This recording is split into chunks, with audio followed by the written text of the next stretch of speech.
సుందరీకరణ వద్దు, మా ఇల్లులు మాకు ముద్దు అంటూ ఇక్కడ హైదర్షా కోటలోని పల్లి కాలనీలో మొత్తం కాలనీ వాసులంతా ఇక్కడ ధర్నాకు దిగడం జరిగింది. మొత్తం ప్లకార్డ్స్ తోని మొత్తం వాళ్ళు చేస్తున్నారు. ఇక్కడ చిన్న పిల్లలు సైతం ఆ బ్లోడ్స్ కట్టుకొని we want justice so say no to home demolition అని చెప్పేసి చిన్న చిన్న పిల్లలు మొత్తం కాలనీ వాసులు దాదాపు ఒక నాలుగైదు కాలనీల వాసులంతా ఇక్కడ మొత్తము ఇక్కడ మూసీ నదిని మా రక్తంతో కడిగి అలగించాలని చెప్పేసి ఆ ప్లకార్డ్స్ తో ఇక్కడ చేస్తున్నారు. మేడం ఏంటి, ఎందుకు చేస్తున్నారు ఇదంతా? మా ఇల్లు మాకు కావాలి అని చెప్పి చేస్తున్నాం ఇదంతా. ఏదైతే గవర్నమెంట్ వాళ్ళు ఇప్పుడు బఫర్ జోన్ అది ఇది అని చెప్పి తీసేస్తున్నారో మా ఇల్లు, మాకు లీగల్గా అన్ని డాక్యుమెంట్స్ ఉన్నాయి, మేమే అక్రమ కట్టడారులం కాదు. సో మా ఇల్లు మాకు దయచేసి లీగల్ ప్రొసీజర్ వచ్చి మా లీగల్ డాక్యుమెంట్స్ అన్ని చూడండి, దయచేసి మా ఇళ్ళని మాకు వదిలేయండి. మాకే కాంపెన్సేషన్ వద్దు, ఏది వద్దు, మా ఇల్లు మాకే కావాలి అంతే. నోటీసులు వచ్చాయా మేడం? దానికి లీగల్గా మాకు ఏ నోటీస్ రాలేదండి, కానీ అంటున్నారు కదా బఫర్ జోన్ అని చెప్పి లైన్ అని చెప్పేసి అన్నీ ఆల్రెడీ రిలీజ్ చేశారు కదా నెట్లో కూడాను. ఇవన్నీ చూసి మేము భయభ్రాంతులకు గురయ్యాం అన్నమాట. సో మేము ముందుకు వచ్చాము ఈరోజు, మాకు ఏ కంపెన్సేషన్ వద్దు, మా ఇల్లు మాకే కావాలి. సార్ మేము మూసీ నివాసి వాళ్ళము. మాకు రోజు న్యూస్ ఓపెన్ చేస్తేనే హైడ్రా పగలగొట్టేశారు, మూసీ బాధితులు అంటున్నారు. మేము మూసీ బాధితులం. మేము కష్టపడి లైఫ్లో ఒకే ఒక ఇల్లు ఉంది, అది తప్ప మాకు మిగతాది ఏమీ లేదు. ఆ ఇల్లు కూడా వీళ్ళు కూల్చేస్తామంటున్నారు. మా పిల్లలు మేము ఎక్కడ వెళ్ళాలి? మాది ఇది కాదు, మేము ఆంధ్ర వాళ్ళు వస్తే ఇక్కడ మా ఫ్యూచర్ బాగుంటుంది, మా హస్బెండ్స్ ఇక్కడ జాబ్స్ చేసుకుంటున్నారని మేము ఇక్కడ సెటిల్ అయ్యాము. లోన్స్ తీసుకున్నాము, ఇంకా 2030 వరకు మా లోన్స్ ఉన్నాయి. అయినా వీళ్ళు వచ్చి ఇలా కూల్చేస్తాము సడన్గా. నిద్ర లేదు, హార్ట్ పేషెంట్స్ ఉన్నారు, క్యాన్సర్ పేషెంట్స్ ఉన్నారు. అస్సలు సార్ లైఫ్ అంటే ఏంటి అని ఇంత భయంగా, ఎక్కడైనా భూకంపం వస్తే ఎలా భయపడతామో, ఒక లారీ వస్తే, ఒక లారీ సౌండ్ వస్తే మేము అంతా భయపడుతున్నాము. పిల్లల్ని కాన్సన్ట్రేట్ చేయలేకపోతున్నాము, పిల్లల ఎగ్జామ్స్ ఉన్నాయి, వాళ్ళకి సరిగ్గా తిండి పెట్టలేకపోతున్నాము. This is our sir, please help చేయండి, చాలా హెల్ప్ చేయండి. మేము చాలా బాధ ఈరోజు రోడ్డు పైన పడ్డాము. అంత మాకు ఇల్లు ఉన్నా కూడా, అన్ని లోన్స్ కడుతున్నా కూడా మేము ఇక్కడ రోడ్డు పైన పడ్డాము. ప్లీజ్ ఏ గవర్నమెంట్ అయినా మాకు సహాయం చేయండి సార్, ప్లీజ్ ప్లీజ్. అంటే వాళ్ళ అకాడమిక్ స్టడీస్ అంటున్నారు, మరి మా వాళ్ళు పిల్లలు కాదా? వాళ్ళు పెద్ద వాళ్ళే పిల్లల, వాళ్ళు చదువుకునే చదువుకులా, మా చదువుకులు కాదా? ఇల్లు స్కూల్ అన్ని సెటిల్ చేసుకున్నాము, ఉన్నది లేని ఏదో బతుకుతున్నాము. మూసి పక్కన ఉందని వాళ్ళు అంటూ ఉన్నారు, దానికి వల్ల మేము బాధపడుతున్నాం కదా. అయినా మేము ఇల్లు కట్టుకున్నామని ఇక్కడ నివసిస్తున్నాం కదా, ఎందుకు మమ్మల్ని డిస్టర్బ్ చేస్తారు? ఉట్టిగా మెంటల్ టార్చర్ పెడుతున్నారు జనాలందరినీ. తిండి లేదు, నిద్ర లేదు, ఏడ్చుకుంటూ కూర్చుంటున్నాం రోజు బతుకులు. నివాసంగా చల్లగా వాళ్ళు బతుకుతున్నారు, మిగతా వాళ్ళ జనాలు కాదా?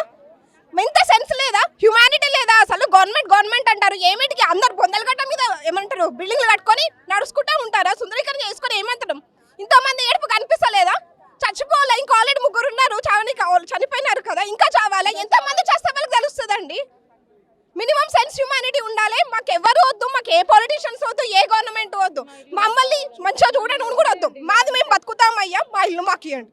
తీసుకోకండి, మా దగ్గరికి రాకండి. మీరు ఆ మ్యాప్లు ఇస్తారు, యూట్యూబ్లో ఏదో వస్తుంది, న్యూస్లో ఏదో వస్తుంది, ఎవరు చూడాలి? ఏం టెన్షన్ పడాలి? మేము ఏడలు పోవాలి, రోడ్లు పడితే ఎట్లా? మా పిల్లల కోసం అప్పులు సొప్పులు వేసి ఇప్పటికీ ఈఎంఐలు కట్టుకుంటా ఉన్నాము. తిండి ఉండదు మాకు, చూడక జాబులు వేస్తారు అనిపిస్తారు కావచ్చు, పైసలన్నీ ఈఎంఐకే పోతున్నాయి కదా, ఎవడొచ్చి కడతాడు? మా పిల్లల భవిష్యత్తు ఎట్లా? మా పేరెంట్స్ ఊర్లలో ఉంటారు, వాళ్ళకి మెంటల్ టెన్షన్. పెద్దవాళ్ళు, ముసలి వాళ్ళు ఏమనుకోవాలి మా గురించి? అయ్యో నా బిడ్డ, అయ్యో నా కొడుకు, నా అల్లుడు అనేసి, నా మనవరాలు అనేసి వాళ్ళకు టెన్షన్, వీళ్ళకు టెన్షన్. మీద పక్షే బతుకుతున్నారు. మా సంగతి ఏంటి? మాకు లైఫ్ లో ఒక ఇల్లే ఉంటుంది సార్, ఇంకో ఇల్లు మా జీవితంలో మాకు చేత కాదు ఇంకో ఇల్లు కొనుక్కోవడానికి, కట్టుకోవడానికి. మేము మిడిల్ క్లాస్ పీపుల్ అండి, దయచేసి మమ్మల్ని అర్థం చేసుకొని మమ్మల్ని వదిలేయండి ప్లీజ్. ఉన్న వాళ్ళని తీసుకొచ్చి ఇల్లు పెట్టడానికి చేత కాదు, ఇళ్ళలో తీసుకొచ్చుకొని రోడ్డు మీద పెడతాంట. ఏమిటికి ఇదంతా చేసి మళ్ళీ బిల్డింగులు తీసేసి బిల్డింగ్లే కడతామంటారు. ఇది ఎక్కడ న్యాయం అండి? నాకు అర్థం కాదు. బఫర్ జోన్ లో ఉన్నాయి అన్నారు, ఓవర్ఫ్లో అయితే అవనియండి, మాకు మేము అలర్ట్ చేసుకుంటాం. అప్పుడు ఏ గవర్నమెంట్ దగ్గరికి వెళ్ళాము, ఎవరిని ఏ సహాయం అడగం, ఎవరు రాలేదు మేము కొనుక్కున్నప్పుడు. అదేదో అప్పుడే ఒక బోర్డు అటాచ్ చేస్తే ఇక్కడ ఇదంతా బఫర్ జోన్ ఉంది, ఇక్కడ ఎవరు కొనుక్కోవద్దు అని. అప్పుడు ఏమైంది? గవర్నమెంట్, తెలంగాణ గవర్నమెంట్ ఏమైంది, బీజేపీ గవర్నమెంట్ ఏమైంది, తెలుగుదేశం గవర్నమెంట్ ఏమైంది, ఎవరైనా ఏం చేసిళ్ళు? అలర్టేషన్లో ఉన్నప్పుడు అక్కడ ఒక పెద్ద బోర్డులు కట్టి పెట్టండి. మేము ఇది చేసినాం అది చేసినామని బ్యానర్లు కట్టుకొని తిరిగే కన్నా ఇక్కడ ఒకటి పెడితే మేము అంతా వచ్చేవాళ్ళం కాదు కదా. అవేవో డబుల్ బెడ్రూమ్లు కట్టించిస్తామంటున్నారు, అక్కడే ఇక్కడ బోర్డు పెట్టేసి అక్కడ ఫ్లాట్స్ ఫర్ సేల్ అని పెడితే మేము అక్కడే పోయి చచ్చేవాళ్ళం కదా. ఇక్కడ వచ్చి చిన్న పిల్లలు గవర్నమెంట్ ఎందుకు అప్రూవల్ ఇవ్వాలి? ఒక్కరున్నారా? 2000 నుంచి స్టార్ట్ అయింది, 2001 నుంచి ఈ బఫర్ జోన్లో మొత్తం కన్స్ట్రక్షన్ స్టార్ట్ అయినాయి. మా మనమరాలు టీవీలో చూసుకుంటా ఏడుస్తుంటే అడుగుతుంది, నాని మన ఇల్లు కూలగొడతారా అని అడుగుతుంది. ఏం సమాధానం చెప్పాలి నేను? ఆ? మేము మేము కబ్జా చేసుకున్న జాగాల ఒక్కొక్క పైసా ఎంతో కష్టపడి సంపాదించుకొని ఇల్లు కట్టుకున్నాం మేము. నువ్వు వచ్చి ఇప్పుడు ఇల్లు కూలగొడతా అంటే మేము ఎక్కడ పోవాలి? అర్ధరాత్రి వస్తున్నారంటే మీ ఇంటికి కూడా నోటీస్ బోర్డు రాశారమ్మా? ఏం రాయలేదు, బఫర్ జోన్ లో ఉందని చెప్తున్నారు. బఫర్ జోన్ లో ఉందని మార్కింగ్ చేసారా ఇంటికి ఏమన్నా? మార్కింగ్ ఏం చేయలే, కానీ భయం అవుతుంది. వచ్చి ఒక్కదానికి మార్కేసి అన్ని కూడా కొడుతున్నారు కదా, అందుకు భయం అవుతుంది మాకు. మా అంత చిన్న పిల్ల ఎన్ని సంవత్సరాల నుంచి ఉంటున్నావు ఆ ఇంట్లో? 10 సంవత్సరాలు అయింది. 10 సంవత్సరాల నుండి ఉంటున్నా. నా మన్మరాలు అట్లా అడుగుతుంది, నేను ఏం సమాధానం చెప్పాలి? 4 సంవత్సరాల పాప. ఎందుకు ఏడుస్తున్నావు నాని? వాళ్ళు వీళ్ళు వచ్చి అడుగుతుంటే ఎందుకు ఏడుస్తున్నావు నాని? నువ్వు ఏడవద్దు నాని అంటుంది. ఏం చెప్పాలి? సమాధానం లేదు. ఏం చెప్పాలి? ఏం చెప్తారు ముఖ్యమంత్రి రేవంత్ రెడ్డికి? ఏం చెప్తారు ముఖ్యమంత్రి రేవంత్ రెడ్డికి? మా ఇండ్లు మేము ఇయ్యము మా ఇండ్లు. ఒకవేళ మూసి వచ్చి వరదలు వచ్చి మునిగిపోయి సచ్చినా సరే నీకు ఒక్క పైసా అడగము. మేము అడగము. నువ్వు ఇంతకు ముందు ఇచ్చినావు, వరదలు వచ్చినాయి అని మాకు ఇచ్చినావు అని అప్పుడు మేము అడిగినామా? మరి ఇప్పుడు ఎట్లా వచ్చి ఇండ్లు తీస్తున్నావు నువ్వు? అప్పుడు ఇచ్చినావు, ఇప్పుడు నేను తీస్తున్నా అంటే ఒప్పుకుంటా నేను. ఎక్కడో ఉన్న వాళ్ళకి ఇచ్చిన వరదలు వచ్చినాయి అని మరి మా దాకా రానప్పుడు ఇప్పుడు మా దాకా ఎందుకు వస్తున్నావు నువ్వు? ఇండ్ల గురించి రావద్దు, మా దగ్గరికి రావద్దు. చూస్తున్నారు మొత్తం దాదాపు ఒక 4-5 కాలనీల జనాలంతా మొత్తం కుటుంబంలో ఎంతమంది ఉంటే అంతమంది, కుటుంబంలో ఎంతమంది ఉంటే అంతమంది రోడ్డు మీదకి వచ్చి పిల్లలు ముసలి వాళ్ళు అందరూ వచ్చి ఇక్కడ మొత్తం కాలనీ మొత్తం ఇక్కడంతా గందరగోళంగా ఉంది పరిస్థితి. ఎందుకంటే పెద్ద ఎత్తున పోలీసులు కూడా మోహరించారు. ఇప్పటికే బీఆర్ఎస్ ఎమ్మెల్యేలు వస్తున్నారు నేపథ్యంతో పోలీసులు కూడా వచ్చారు. ఇప్పుడే హరీష్ రావు కూడా చేరుకున్నారు. పరిస్థితి అయితే కొంచెం ఉద్రిక్తంగానే ఉందని చెప్పొచ్చు. ఎందుకంటే కాలనీ వాసులు అయితే ప్రతిరోజు మేము టెన్షన్ పడుతున్నాం, మాకు ఈ టెన్షన్ వద్దు, ఎప్పుడు ఎవడొస్తాడో తెలియదు, ఎప్పుడు ఏ బుల్డోజర్లో వచ్చి కూలగొడతాయన్న టెన్షన్ ప్రతిరోజు మేము ఫేస్ చేయలేకపోతున్నాం.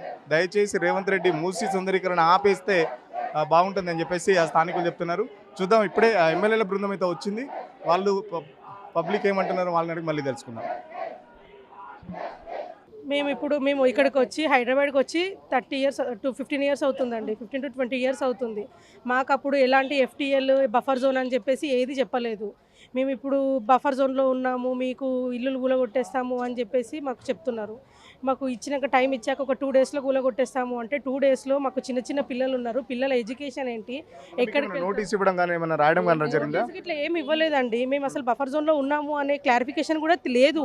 కాకపోతే ఏంటి అంటే సర్వే వాళ్ళు వచ్చి చెక్ చేసుకొని వెళ్ళాక మాకు ఒక టెన్షన్ అనేది, ఒక ప్యానిక్ అనేది ఏర్పడింది అన్నట్టు. ప్రతి ఒక్క ఇంటికి, ప్రతి ఒక్క మా కాలనీకి మొత్తం కానీ, లేకపోతే బఫర్ జోన్లో ఎవరెవరైతే ఉన్నామో ప్రతి ఒక్కరికి ఒక ప్యానిక్ అనేది ఏర్పడింది అన్నట్టు. సో మా ఇల్లులు మాకు కావాలి అంతే. మాకు ఎలాంటి కంపెన్సేషన్స్ వద్దు, మాకు ఎలాంటి మాకు ప్రతి ఒక్కటి ఉంది. ఇప్పుడు మాకు గవర్నమెంట్కి ముందు తెలీదా అండి? ముందు గవర్నమెంట్కి తెలీదా? అదేంటి, ఇప్పుడు మేము లోన్ కడుతున్నాము, బ్యాంక్ లోన్స్ కడుతున్నాము, వాటర్ బిల్లు కడుతున్నాము, కరెంటు బిల్లు కడుతున్నాము, ప్రతి ఒక్కటి ఉంది. ప్రతి ఒక్కటి వాళ్ళు లీగల్గా చెక్ చేశాకనే కదా మాకు లోన్స్ ఇచ్చేది, ప్రతి ఒక్కటి మాకు ఇచ్చేది. మరి అప్పుడు వాళ్ళకి తెలియని రూల్స్ మాకెలా తెలుస్తాయండి? మేము మధ్యతరగతి కుటుంబం నుంచి వచ్చాం కదా, మాకు ఇవన్నీ తెలియదు కదా, వాళ్ళు ఇస్తేనే కదా మాకు తెలిసింది. మాకు ఇవన్నీ ఎలా తెలుస్తాయి? మాకు ఎలాంటి కంపెన్సేషన్స్ వద్దు, మాకు మూసీ సుందరీకరణ కూడా వద్దు, ఎలాంటి సుందరీకరణ వద్దు. మూసీ సుందరీకరణ చేస్తున్నాం అంటున్నారు. ఎవరి కోసం చేస్తున్నారు? ప్రజల కోసమే కదా. ప్రజల్ని ఇబ్బంది పెట్టి ఎందుకు ఈ సుందరీకరణ ఎవరి కోసం చేస్తారు? ప్రజల్ని నీళ్లు వారిస్తున్నామంటున్నారు. నీళ్లు కాదు, మా రక్తపు చుక్కలు వారుతున్నాయి. అందులో ప్రతి ఒక్క ప్రజల రక్తపు చుక్కలు వారుతున్నాయి. 0 stage నుంచి ఒక లెవెల్కి వచ్చాము అంటే అది ఎంత కష్టపడుతూ వస్తున్నామో అది కష్టపడ్డ వాళ్ళకి తెలుస్తుంది. మీరు కూర్చొని మాట్లాడితే అంత ఈజీ కాదు అది. మేము వచ్చి 10 సంవత్సరాలు అవుతుందండి. ఇక్కడ హైదర్షా కోట్ క్యారీవెల్ హోమ్స్లో ఉంటాము. అసలు మాకు ప్యానిక్ అవుతున్నాము. ఇట్లా మా ఇల్లు ఖాళీ చేయండి అనేసి అంటే టీవీ పెడితే అసలు భయం వేస్తుంది.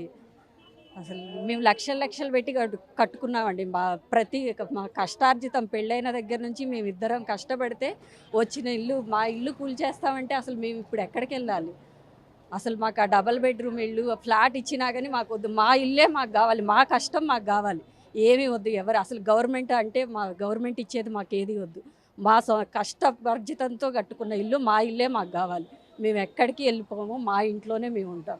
మమ్మల్ని చంపినా సరే కానీ అక్కడి నుంచి అయితే కదలమండి. మేము అక్కడి నుంచి అసలు కదలము. ఎవరు వచ్చినా కానీ మేము అసలు బయటికి వెళ్ళాము. మేము అసలు ఎంటర్ కానియము ఎవరిని. మా ఇంట్లోనే మేము ఉంటాం. మేము లక్షలు పెట్టి కొనుక్కున్నామండి. వాడిచ్చే డబుల్ బెడ్రూమ్ ఎవరికి కావాలండి? మాకు ఇప్పుడు మేము అసలు ఎక్కడికి వెళ్ళము, మా ఇల్లే మాకు కావాలి. మాకు ఏది వద్దు, గవర్నమెంట్ ఇచ్చేది ఏది వద్దు. మా కష్టార్జితం మాకు ఉంటే చాలండి. కలిసారా మీ లోకల్ ఎమ్మెల్యే కానీ లేకపోతే ఎవరైనా మీ స్థానిక ప్రజాప్రతినిధులు ఉంటారు కదా, కార్పొరేటర్ కౌన్సిలర్, కలిసారా ఎవరైనా? కలిసామండి నిన్న అది మా ఇల్లు అయితే మేము ఇచ్చుకోమండి. మాకు చాలా మనేది లేపారండి. మాకు చాలా మనేదిగా ఉంటుంది. మాకు నిద్ర పట్టట్లేదు. అట్లీస్ట్ ఈ ఫేజ్ కోసం నేను చాలా ఎక్సైటెడ్ ఉండే, కానీ అసలు ఈ ఫేజ్లో ఇట్లా ఉంటాను, ఇంత మనేది పెట్టుకుంటాను, ఇంత నిద్ర లేకుండా ఉంటానని అయితే నేను అనుకోలేదండి. ఏడకండి, మీరు ప్రెగ్నెంట్ ఉన్నట్టున్నారు, ఎందుకు టెన్షన్ పడుతున్నారు? లేదండి, మేము ఊళ్ళో ఇల్లు అమ్మేసి ఇక్కడ మా సేవింగ్స్ అన్నీ పెట్టి ఆ పైన 2048 దాకా మాకు ఈఎంఐస్ ఉన్నాయండి. అవన్నీ పెట్టి లైఫ్ లాంగ్ ఇంకా ఇదే లైఫ్ అనుకుని ఇక్కడికి వచ్చామండి. వీళ్ళు 2 BHKs గురించి మాట్లాడడము, కాంపన్సేషన్, వీటి గురించి నా థాట్ ప్రాసెస్ ముందుకు వెళ్ళట్లేదండి. ఇదంతా దాటి ముందుకు వెళ్ళట్లేదు. నేను ఇంకేమీ నా లైఫ్ను ఊహించుకోలేకపోతున్నాను. నా లైఫ్ వల్ల ఇళ్ళను ఊహించుకున్నాము, ఈ ఇంట్లో పిల్లలు ఇదే ఊహించుకున్నాము. నా ఊహ ఇంకా అంతకు మించి వెళ్ళట్లేదు. నాకు నిద్ర పట్టట్లేదు. నెక్స్ట్ ఏంటి అనేది ఆలోచిస్తే నాకు నిద్ర పట్టట్లేదు. ఏడుపు తప్ప ఇంకేం రావట్లేదు. నేను ఇంతవరకే చెప్పగలను రేవంత్ రెడ్డి గారికి కానీ ఎవరికైనా కానీ, అందరూ కలిసికట్టుగా ఉండాలి. ఎవరి ఇల్లులు ఎవరు కోల్పోరు, ఎవరు ఇచ్చుకోదలుచుకోలేదు. మాకు కాంపన్సేషన్ వద్దు, మాకేది వద్దు, మాకు మా ఇల్లులే కావాలి. పెద్దవారికి, మినిస్టర్ గారికి, హోమ్ మినిస్టర్ గారికి నాదేం నమస్కారం అండి.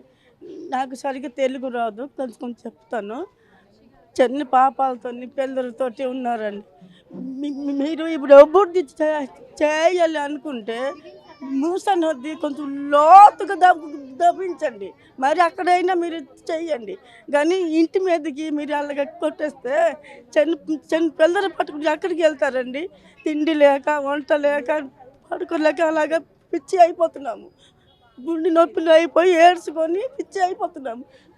కుటుంబం అందరూ మేము ఎక్కడికి వెళ్తామండి? మాకు డబ్బు ఆస్తి ఏంటి లేవండి. 3 సెంట్లు భూమి కూడా మాకు లేవు. కష్టపడి ఇల్లు కట్టుకున్నాము. మీరు వచ్చి ఇప్పుడు అలా కొట్టేస్తే మేము ఎక్కడికి వెళ్తామండి? పిల్లకి పెట్టుకొని చెప్పండి. మీరు అక్కడ డబ్బులు పెట్టి చెయ్యండి. మూసన్నది మాత్రం ఏం చేయకండి. మీకు నమ్మకుతున్నాను. పిల్లలకి పట్టుకొని అవస్థ అయిపోతుంది, చచ్చిపోతామండి. మరి ఏంటి లేదు తెలుసా? అల్లరి అయిపోతాం. మాకు ఆస్తి భూమి ఏంటి లేవండి. ఎంతో కష్టపడి రాత్రి పగలు అంబులి నీళ్ళు తాకుని ఇల్లు కట్టుకున్నాం. మీరు వచ్చి అలా చేస్తే మేము ఎట్లాగే పోతామండి చెప్పండి. ఏమైనా నోటీస్ వచ్చిందా హైడ్రా నుంచి? నోటీస్ వచ్చిందండి బి బ్లాక్కి. ఏమని చెప్పారు? 2-3 రోజులలో ఇల్లు ఒక పార్ట్ కూల్చేస్తామని చెప్పారు. బి బ్లాక్ వచ్చినా ఏ బ్లాక్ వచ్చినా ఉండేటోళ్ళం అందరం అక్కడే కదండి. మరి మేము ఏం చేయాలి? సీఎం గారే చెప్పాలి మాకు. అపార్ట్మెంట్ అదేంది డబుల్ బెడ్రూమ్ ఇస్తాం మాకు, ఎందుకంటే మేము అడక తినేటోళ్ళం.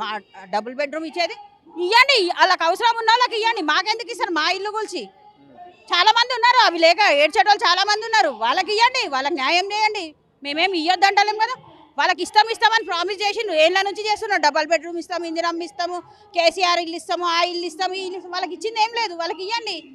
మావి కూల్చి మాకెందుకు ఇస్తారండి? మేము ఎంతో కష్టపడి ఎన్ని సంవత్సరాల నుంచి ఉంటున్నారు? మేము 12 సంవత్సరాలు ఉంటున్నాం. మేము అక్కడ అపార్ట్మెంట్ కట్టక ముందు నాకు కట్నం ఇస్తే 30,000. మా మామయ్య కట్నం వాడుకోకుండా నాకు నా పేరు మీద అక్కడ ప్లేస్ కొన్నాడు. ఆ ప్లేస్ను చాలామంది కొన్నోళ్ళందరూ కలిసి అపార్ట్మెంట్కి ఇచ్చిండ్రు. అపార్ట్మెంట్ కట్టినప్పటి నుండి మేము అక్కడే. నాకు మా ఆయనకు బాగాలేదు హెల్త్, ఆయన జాబ్ చేయడు. సో అక్కడ ఏం చేసినాం, మేము ఆ ఇల్లుని రెంట్కి ఇచ్చి మేము చిన్నగా రేకుల ఇళ్ళలో 2 రూమ్లలో ఉంటున్నాం. నాకు 2 ఆడపిల్లలు, వాళ్ళకి పెళ్లి చేయాలి, వాళ్ళు చదువుకుంటున్నారు, వాళ్ళకి ఫీజులే కట్టాలన్నా, మేము ఇక్కడనే చూసుకోవాలన్నా. నేను ఏదో చిన్న 5,000 జీతం వస్తే ఆ జాబ్ చేసుకుంటున్నాను. నాకు చదువు రాదు, వచ్చింది చేసుకోవాలి కదా. మా బతుకునైతే ఇవ్వాలి కదా. సీఎం ఏమని ఇస్తున్నాడు మాకు? నేను రేషన్ కార్డుకు 2 సార్లు పెట్టుకున్నా, 2 సార్లు రిజెక్ట్ చేసిండ్రు. ఎందుకు చేసిండ్రు అంటే మా ఆయన గవర్నమెంట్, మా ఆయన వాలంటరీ రిటైర్మెంట్ తీసుకుంటు. మా ఇంట్లో ఏమవుతుందో నీకు తెలుసా? ఖాళీ రిజెక్ట్ చేసినా అయిపోయింది. కేసీఆర్ చేసిండు, అంతకుముందు చంద్రబాబు ఆయన చేసిండు. మళ్ళీ మా ఇంట్లో ఏమవుతుందో నీకు తెలియదు. నువ్వు మా ఇల్లుని ఎట్లా కూలగొడతావు? నీకు ఏం హక్కు ఉన్నది? నువ్వేమన్నా చాలా పైసలు ఇచ్చినావు మాకు ఇల్లు కూలగొట్టడానికి? నువ్వు కట్టేటప్పుడు ఏమైనా ఇచ్చినావా? మా ఇంట్లో ఏం జరుగుతుందో నీకు తెలుసా? మేము ఒకరోజు ఉపవాసం ఉంటాం, ఒకరోజు తింటాం, ఒకరోజు అట్లనే వండుకుంటాం. మా బాధలు మేము పడుతున్నాం. నీ దగ్గరకు వచ్చినామా? సీఎం సార్ మాకు ఇది లేదు. సీఎం సార్ నువ్వు వేసే ట్యాక్స్లు అని కడుతున్నాం ఉల్టా మీదిగాని. మేము కడుతున్నామా కడతలేమా సార్ చెప్పండి మీరు? మరి మేము ఎన్నికన్నా బాధలు పడాలి? మళ్ళీ ఇంతకంటే వాళ్ళు వచ్చి మాకు అందరికి ఊరేస్తే చచ్చిపోతాం కదా. అప్పుడు నువ్వు కూలైనా కొట్టుకో, నువ్వే వచ్చి అల్లనే ఉండు. నీ పెళ్ళాం నుంచి, నీ పిల్లల నుంచి, నువ్వెవరినా నుంచి మాకు సంబంధం లేదు. మమ్మల్ని చంపేయండి. ఇట్లా రోజు ఎందుకు మాకు టార్చర్? మా బతుకులలో ఆల్రెడీ టార్చర్లు ఉన్నాయి మాకు ఫుల్. మీరు పెట్టేది ఎందుకు టార్చర్ మమ్మల్ని? ఏం చేస్తారా మీ ఇంటికి సంబంధించి? ఇంకా ఏం ఇన్ఫర్మేషన్ ఏమి ఇవ్వలేదండి. అందరినీ ఒక పానిక్ అంబిగ్యూస్ సిచ్యువేషన్లోకి నెట్టేశారు. ఒక్కొక్కసారి బఫర్ జోన్లో ఇంత పోతుంది అంటున్నారు, ఒక్కోసారి మ్యాపులు సరిగ్గా లేవు, వాళ్ళు ఇచ్చే శాటిలైట్ మ్యాప్ మార్కింగ్స్. మేము రిక్వెస్ట్ చేసింది ఒక్కటే, అంటే మీరు వచ్చి దాన్ని కరెక్ట్గా సర్వే చేసి ఏముంది ఏం లేదు ఏంటి అని చెప్తే అందరికీ టెన్షన్ తగ్గుతుందని అనుకుంటున్నాను. మార్కింగ్ చేయకముందుకే ఆఫీసర్ నేను చెప్పే ముందుకే ఎందుకు ఇంత టెన్షన్ పడుతున్నాను? కాలనీ మొత్తం వచ్చి రోడ్డు మీద పడి రోడ్డు మీద కూర్చొని పిల్లల్ని పెద్దవాళ్ళని అందరం పెట్టుకొని ఎందుకు ఇంత టెన్షన్ పడుతున్నారు? ఎందుకంటే రోజు న్యూస్లో వచ్చే ఇది హైడ్రా ఇలా చేస్తుంది అలా చేస్తుంది విల్లాస్ అని అన్నీ ఉన్నాయి. మాకేమో అన్ని పర్మిషన్లు తీసుకొని అన్ని లోన్స్కి వెళ్ళి రోజు ఈఎంఐ కట్టుకొని అన్నీ చేస్తున్నా కానీ తెలియట్లేదు, ఏం జరుగుతుందో తెలియట్లేదు. నెక్స్ట్ మూమెంట్ ఇప్పుడు దసరాకి ఊర్లోకి వెళ్ళాలన్నా కానీ భయం, ఎప్పుడు ఏం చేస్తారో, ఏ టైంలో ఏం జరుగుతుందో అని తెలియని పరిస్థితి. మేడం మీకు కూడా ఏమైనా నోటీస్ వచ్చాయా? మీకు ఏమన్నా నోటీస్ కాదండి, మాకు చెప్పారు బఫర్ జోన్లో ఉంది, మేము 30 మీటర్స్ ఉన్నాం, జిహెచ్ఎంసీ అన్నీ కట్టినాము, current bill, water bill, everything is we paid, property tax also we paid. ఇప్పుడు వచ్చి 30 మీటర్స్ అప్పుడు మాకు పర్మిషన్ ఇచ్చారు గవర్నమెంట్, మేము అదే నామకం కట్టుకుంటున్నాం. కానీ వాళ్ళు శాటిలైట్ విధంగా చూస్తున్నారు. ఎవరు మీటర్స్ పెంచారా? ఇప్పుడు 50 మీటర్స్ 50 మీటర్స్ చేశారండి. 50 మీటర్స్ లేదు కదా. ఇది 6 years కాంగ్రెస్ పాలన ఉన్నప్పుడు హేమీలు చీఫ్ మినిస్టర్ ఉన్నప్పుడు చేయాల్సింది, ఇంతమంది రోడ్డు మీద పడకుండా. ఇప్పుడు మనకంతా అవుట్స్కట్స్ చాలా పెరిగిపోతుండే, మనకి డెవలప్ అవుతుండే, మన తెలంగాణ కూడా చాలా డెవలప్ అవుతుండే. కానీ ఇప్పుడు వచ్చి అందరూ చిన్న ఉద్యోగాలు ఊర్లలో భూములు అమ్ముకొని చేసి ఇక్కడ సెటిల్ అయినాక ఇప్పుడు మేము కొడతామంటే ఎక్కడికి వస్తారండి? వాళ్ళు ఉన్న భూములు కూడా అమ్ముకొని వచ్చినాము. అమ్మి హైదరాబాద్ ఒక ఇల్లు ఉంటే 6 years నుంచి ఉన్నామండి. అంటే ఎప్పుడో 2005లో ప్లాట్ కొన్నాము, 2000 దాంట్లో కట్టామన్నమాట. 6 yearsలో షిఫ్ట్ అయినాం. అప్పుడు కూడా మాకు అన్ని నామ్స్ ప్రకారమే ఇచ్చారు వాళ్ళు. మాకు ఏదన్నా ఒక ఆబ్జెక్ట్ మేము ఇల్లు బిల్డ్ చేసేవాళ్ళం కాదు కదా. శివపురి కాలనీలో వేశారంట. ఇవి ఈ లైన్లో ఉన్నవే, ఈ లైన్లో వాళ్ళు ఎక్కడైతే ఇల్లులు కన్స్ట్రక్ట్ చేసుకున్నారో సేమ్ అదే బఫర్ జోన్లో ఉన్నవే అన్నీ. సో అందుకని మేము ఒక స్టాండ్ తీసుకున్నాం, మాకు యూజ్ అవుతుంది, అందరికీ ఒక కాల్ ఫర్. ఎందుకంటే ఎవరి ఇంట్లో ఉంటే ఏది కాదు, ఎవరైనా ఒకరు బయటికి వస్తేనే ఉద్యమం అనేది అలాగే కదా జరిగేది. మనం తెలంగాణ ఊరికనే తెచ్చుకున్నామా? ఎలా వచ్చింది తెలంగాణ? ఎంతమంది చస్తే వచ్చింది తెలంగాణ, ఎంతమంది సాక్రిఫైస్ చేస్తే వచ్చింది తెలంగాణ. అయినా అలాంటి ఒక తెలంగాణ ఉద్యమం జరుగుతుంది అనుకుంటున్నారా? ఇప్పుడు కానీ ఇల్లులు గూలగొడితే అదే జరుగుతుంది. ఇల్లులు గూలగట్టే పరిస్థితి తీసుకొస్తే జరిగేది అదే జరుగుతుంది. అంతేగాని మాకు అలవాటు అయిపోయింది ఉద్యమాలు చేసేది, మస్తు చేసాం ఉద్యమాలు, భయపడేదిలే. ఈడ ఉట్టి వెరిగినాం, లోకల్ వాళ్ళం మేము, భయపడేదేలే. ఉద్యమం చేయమంటారా చేస్తాం అంతే, భయపడేదైతే లేదు. బ్యాక్ స్టెప్ వేసేది అసలే లేదు. ఇల్లు మాది, మా హక్కు, మా ఓన్ ప్రాపర్టీ. మీకు ఏ రైట్స్ లేవు డెమాలిష్ చేయడానికి. చూస్తున్నారు కదా, ఇక్కడ బీఆర్ఎస్ ఆధ్వర్యంలో సబితా ఇంద్రారెడ్డి, కార్తిక్ రెడ్డి ఆధ్వర్యంలో ఎక్కడైతే ఈ కాలనీ వాసులకు అందరికి సంబంధించి మీటింగ్ కూడా పెట్టారు. బీఆర్ఎస్ ఎమ్మెల్యేలు అయితే ఈ కాలనీ వాసులకు సంబంధించి మొత్తం ధైర్యం ఇచ్చేందుకే ఇక్కడ మేము మీటింగ్ పెట్టుకున్నామని చెప్పేసి, మిమ్మల్ని ఎట్టి పరిస్థితుల్లో మీకు అన్యాయం జరగనీయకుండా మేము చూసుకుంటాం, మీ ఇంటి వద్దకు బుల్డోజర్లు వస్తే ఫస్ట్ ఆ బుల్డోజర్లకు అడ్డంగా మేమే ఉంటామని చెప్పేసి బీఆర్ఎస్ ఎమ్మెల్యేలు కూడా చెప్తున్నారు.